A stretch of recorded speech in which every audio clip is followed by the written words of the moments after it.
ఒక ఫాదర్ గురించి చెప్పాడు. ఆ ఫాదర్ వాళ్ళ సన్స్ని ఎంత ప్రేమిస్తాడో చెప్పాడు. First Corinthians 13:4-6 for love is kind, not jealous, conceit or proud.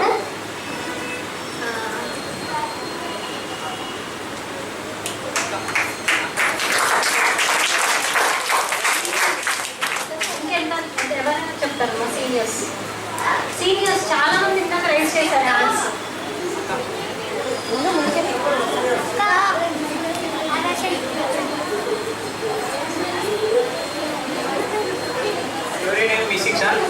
Memory verse 1 Corinthians 13:4-7. ప్రేమ దీర్ఘకాలం సహించదు, ప్రేమ దీర్ఘకాలం సహించదు, ప్రేమ దయ చూపును, ప్రేమ మచ్చరపడదు, ప్రేమ మచ్చరపడదు, ప్రేమ డబ్బముగా నుండదు, అది దీర్ఘకాలం నుండును, అమర్యాదగా ప్రవర్తించదు, సర్వ ప్రయోజనమును విచారించదు, అపకారమును మనసులో ఉంచుకొనదు, దుర్నీతి విషయమై సంతోషించక సత్యమునందు సంతోషించును,